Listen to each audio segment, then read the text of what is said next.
What up, family? It's your boy Dolo, aka Holla Be Thy Name. And yeah, it's time to react and get game. So we're gonna go ahead and learn you something today. This is an interview from 1974. This is gonna be Dr. Francis Welsing going up against a white professor. And the topic of discussion is going to be racial inferiority. Let's go ahead and get right into it. Back in the 70s, a man named Dr. William Shockley, a noted scientist, embarked upon the mission of proving to the world that black people are genetically inferior, without, I might add, the benefit of any formal background in genetics. He became front-page news and won headlines with his controversial views. On campus after campus, unrest followed his every visit. My position then and now is that if a supremacist cannot be rationally debated, perhaps he has a point. After the debate you're now going to see, Dr. Shockley went back into oblivion. I don't claim that the 1973 interview did it alone, but I am of the opinion that it helped. I'm Tony Brown. In a moment, racial superiority with Dr. William Shockley. We have two very prominent educators, scholars on Black Journal tonight, and we feel that it is important to defend the First Amendment rights of all Americans. Dr. William Shockley, one of our guests, has had quite a difficult time speaking at some universities, and particularly some black college students do not agree with his theories. On Black Journal, we feel that Dr. Shockley's rights in the First Amendment area are parallel to black people's rights. That is, that Dr. Shockley must have a platform for his views if black people are to have a platform for their views. Dr. Frances Welsing, on the other side, has difficulty in expressing her views on legitimate mass media outlets because many whites do not agree with her theory of genetics. Now let's find out what the controversy is about. Dr. Shockley, please give us the benefit, basically, of what your theory is. My principal point, Mr. Brown, is not so much a theory of black-white differences, but is summed up in one word, which is the theme of my appearance on your program and my efforts, and the word is dysgenics. And dysgenics means effectively downbreeding, retrogressive evolution. And I fear that this is worst for the black community, and I particularly welcome an opportunity to appear on Black Journal just for these reasons. And let me say also that when I first met Dr. Welsing, it was not black students who were disrupting, but white students. And Dr. Welsing made a very sincere and I thought extremely effective effort, a well-planned effort. It was not effective with these white students at Staten Island Community College, so I would have a chance to speak. In fact, I think they prevented her from saying what she wanted to say when she was trying to gain me a platform. So my main theme is that we have problems that we should face and we should look at connected with dysgenics, and I welcome any opportunity I have to bring this out so that people can look at it and worry about it. Dr. Shockley, you are accused of having a theory that is a white racist theory. How do you respond to that? Well, I respond to that by saying that I've considered whether or not I am a racist. Racist is an epithet that used to damage my self-esteem, but it doesn't anymore. I feel it's untrue. If you look in the dictionary as to what racist means, it means emotional feelings, irrational feelings associated with fear and hate. If I really had those, I don't think I would be here this evening.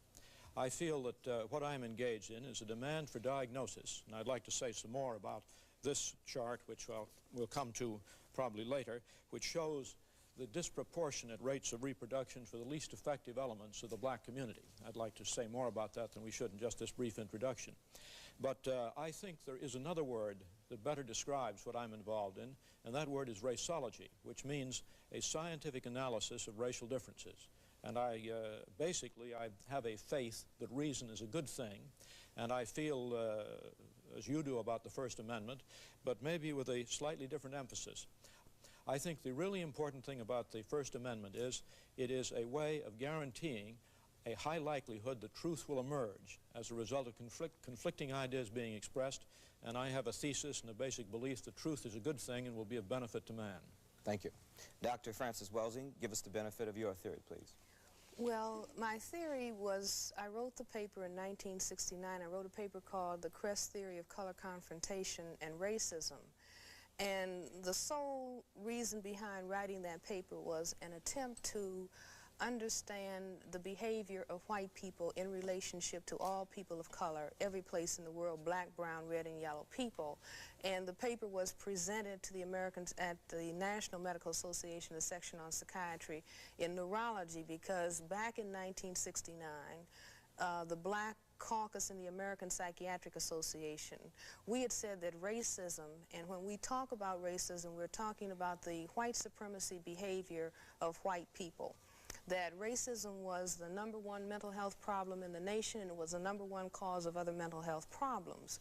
And I wanted to understand what this thing of racism really is all about, because it's the kind of, it is the thing that has caused woe and misery and suffering for the vast majority of the people on this planet that are classified as non-white. And in my attempt to understand why the necessity of white people to keep saying that white is superior and that the condition of non-white is inferior, and the more I thought about it, in conjunction with an idea that a friend of mine had, that racism was a worldwide behavioral system for the maintenance of white supremacy by a small minority of people, I put those ideas together with what we know about genetics, what we know about the condition of skin whiteness itself. The condition of skin whiteness is the genetic inability to produce skin pigment called melanin. This is a genetic recessive trait. It is a genetic deficiency state, not as defined by Francis Welsing, but defined by geneticists and dermatologists, that the inability to produce the skin pigment of melanin or melanin pigment is described as albinism. And I think that white people, even though most white people are not consciously understanding their problem in genetics, they are certainly aware that they are genetically dominated by people of color. That's why it was a statement, one drop of black blood makes you black, because people of color have the genetic capacity to annihilate white people. And so unless white people control the reproductivity of people of color, then we can postulate that perhaps one day there won't be any white people. And I think that the very survival of white people necessitates that they project genetic inferiority on people of color, because it is they who really are aware that they are genetic recessive and perhaps genetically inferior to people of color. And I am not saying this to call the condition of skin whiteness to say, well, no, white people are inferior. I'm not saying it for that purpose, but I think that it is of prime importance for the majority of people in the world to understand why it is that white people have to, the effective majority, large numbers of white people, have to move in a hostile and an aggressive way against people of color, and have to constantly focus on it's you who's genetically inferior, because they realize that there's something wrong with their genetic status. Now, may I take a call? Oh, sure, all right. please. Let me, so that, because we have a number of calls, and we'll see what the public wants to find out also. Just 1 second. Hello, go ahead, please. You're on Black Journal. Yes, thank you. I would like to ask the question, why does the doctor feel that his theory, Dr. Shockley, why did you feel that your theory is correct? Well, let me say that's a long question. Let me point out one aspect. It's a question that calls for a very long answer. I think I might just at this point say that in a time like 1 hour, we may expose a problem and encourage thinking about it, and this is a very valuable thing. But to cover either Dr. Welsing's views or mine, and let me say here are, just to show that these things exist, is a pamphlet that she was good enough to give me some time ago. This one's upside down. Well, that one's upside down. Yeah, thank you. Right. And this is one of my own. It's actually a collection of a debate. The Imperative of Ethnic Education is yours.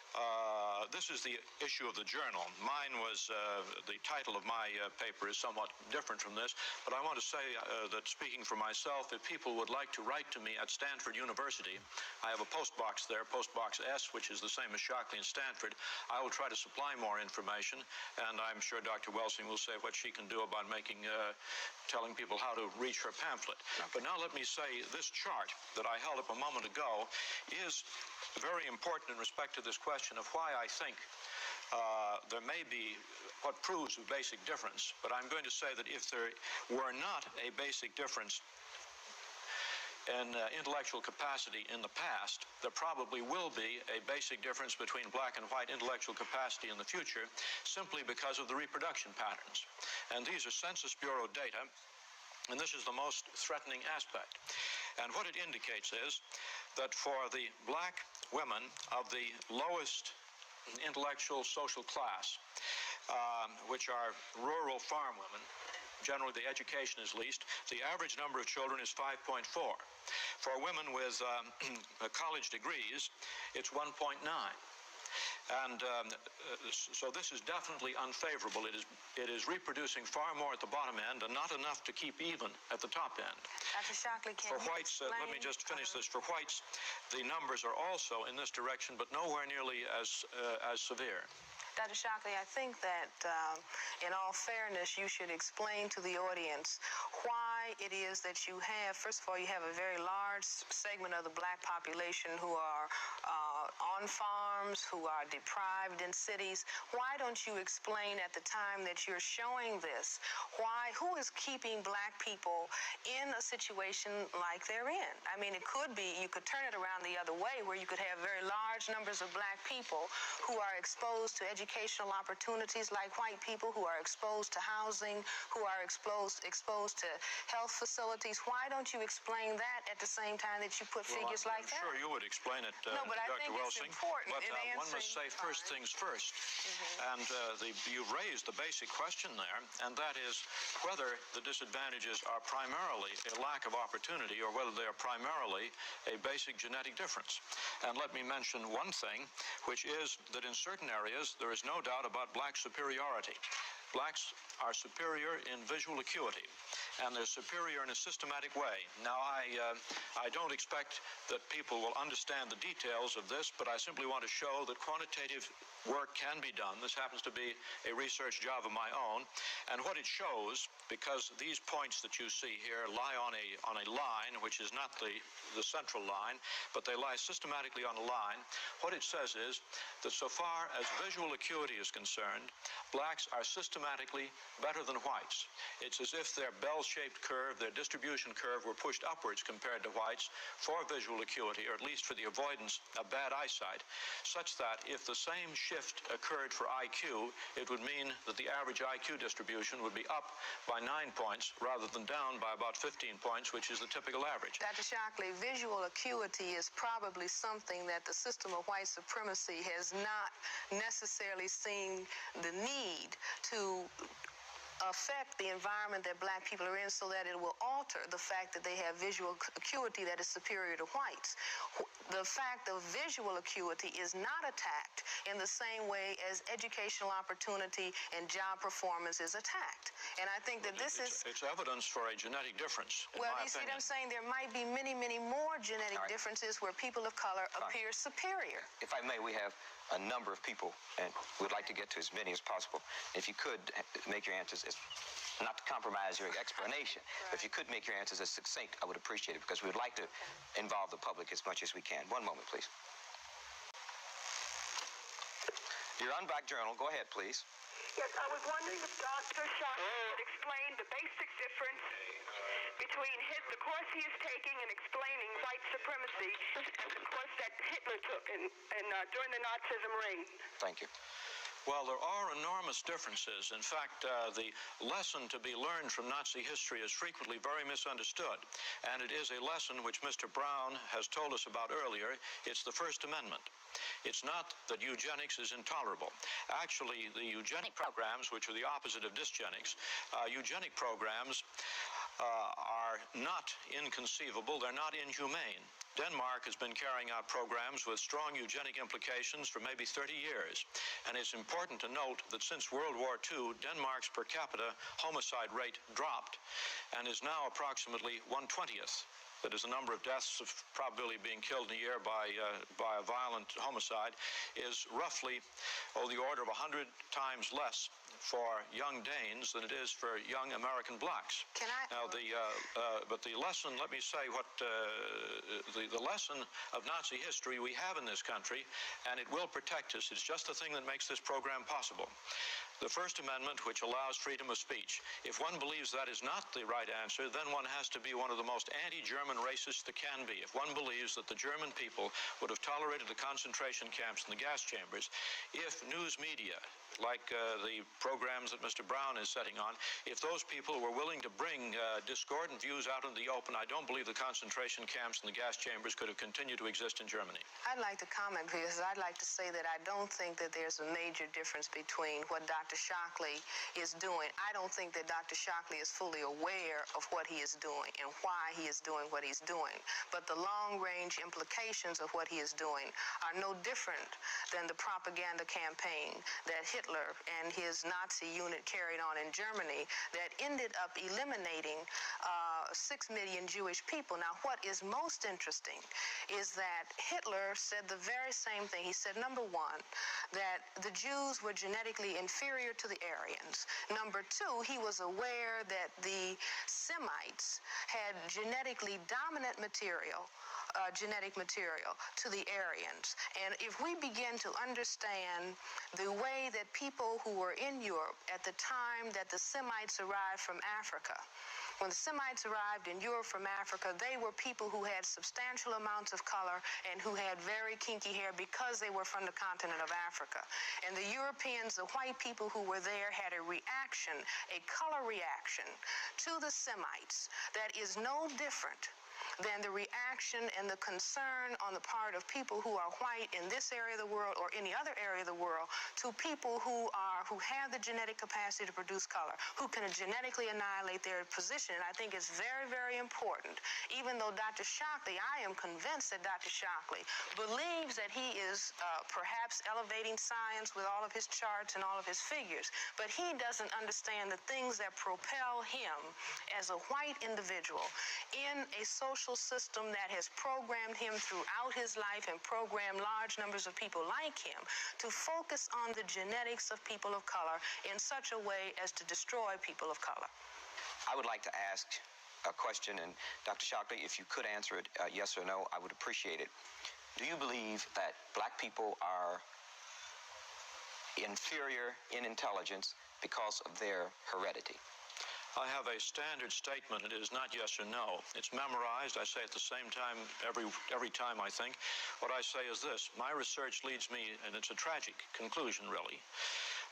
My research leads me inescapably to the opinion that the major cause of the American Negro's intellectual and social deficits is hereditary and racially genetic in origin, and thus not remediable to a major degree by practical improvements in environment. All right, if you believe that the position relatively of black Americans to white Americans is based on a genetic inferiority, and I will accept the responsibility for that word, then what do you see as the solution to the problem? Well, I see the first aspect of this is to prevent the problem from becoming worse by dysgenics. This first word that Would you I translate mentioned. dysgenics for me and the audience? What I Would meant that be sterilization? No. Dysgenics, you see, means what that other chart I showed you says. Should blacks, the least effective element. Should blacks be sterilized?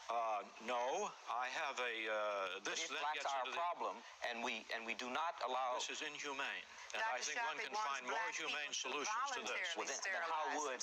Then I would propose something in which one of the key phrases, is regardless of sex, race, or welfare status. And this is the proposal. I call it a thinking exercise. It's mentioned in that pamphlet that I showed that you can obtain. And it goes this way, that you would offer a bonus to everyone to be sterilized. Now, we know we have a population explosion problem. We know that in India, that bonuses in the form of transistor radios are offered to people. Would this bonus be directed to black people specifically, more than whites?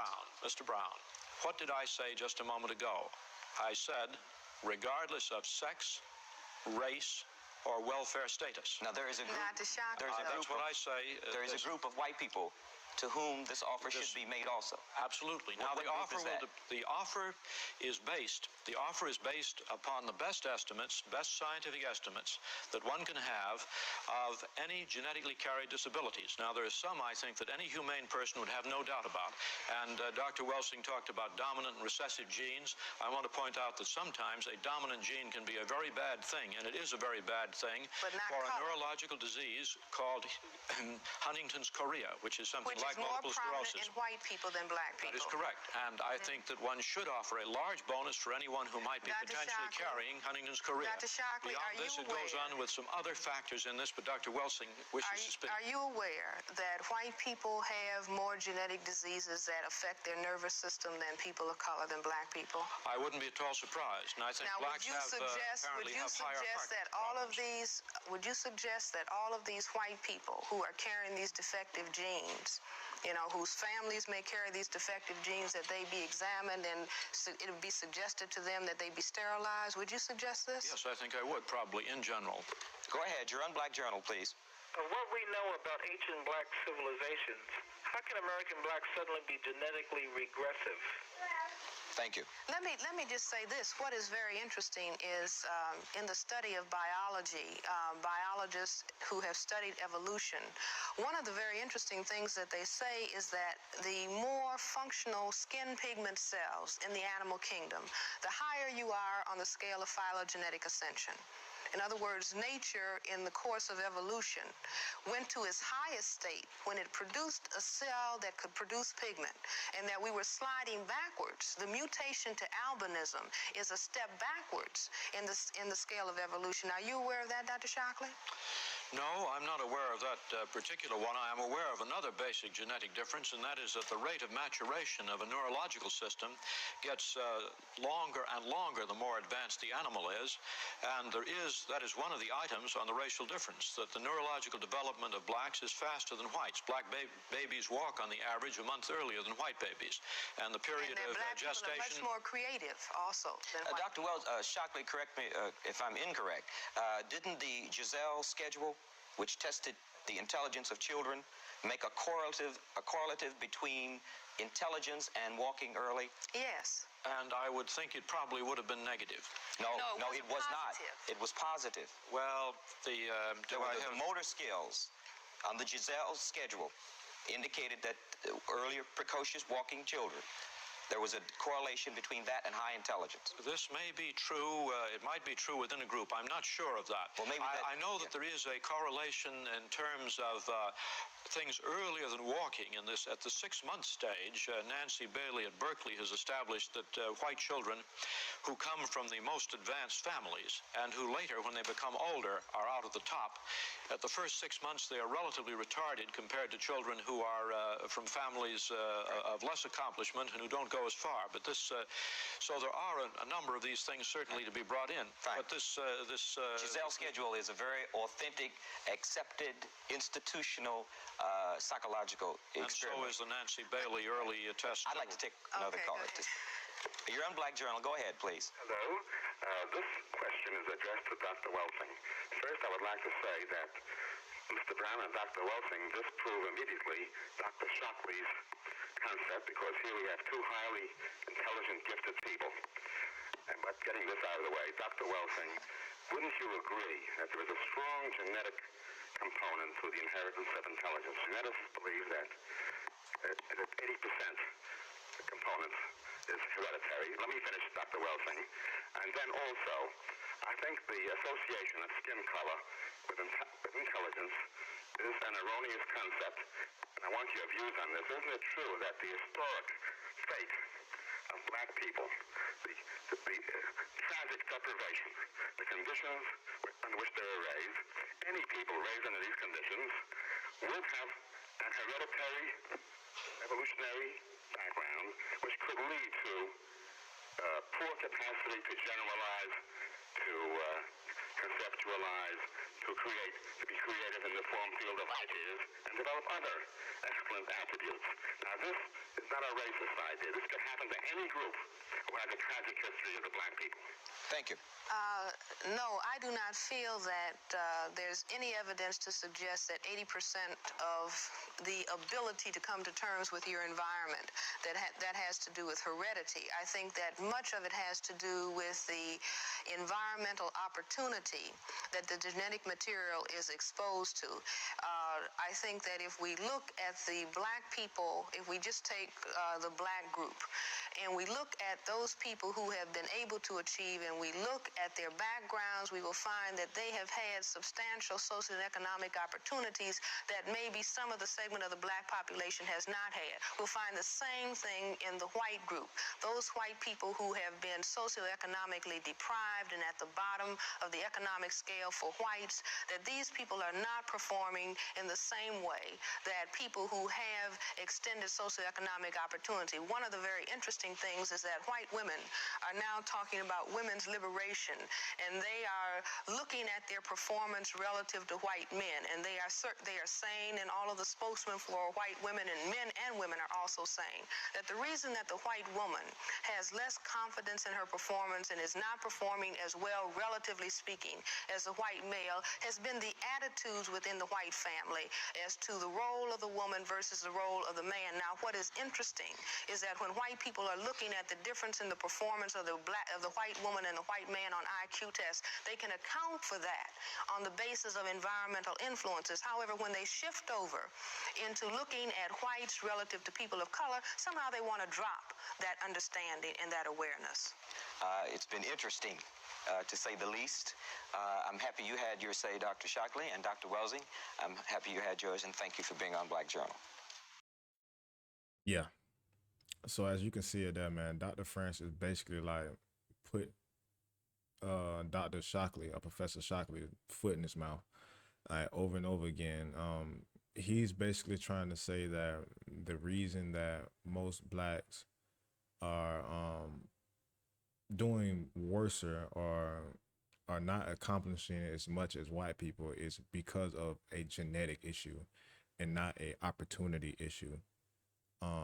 But you can also see that in the white community, that some of the white people who don't have that many opportunities do not excel, i.e. Like the stereotypical trailer park people or stuff like that.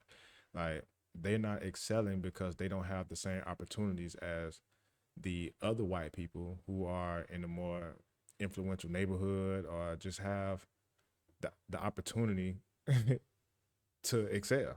You know what I'm saying? It's as simple as that. Yeah, that's crazy. But this is just an eye opener, man. Just show you the way that they think about us in a whole. And man, wow. We're gonna do a lot more research, man. We're gonna keep learning, man. So if you like this type of content, go ahead, hit the like, hit the subscribe button, drop a comment, let me know what you think about this video, and hit the bell so you're always notified, because we're dropping videos daily, man. We're gonna go ahead and soak this knowledge up. You feel me? Until next time, I holla.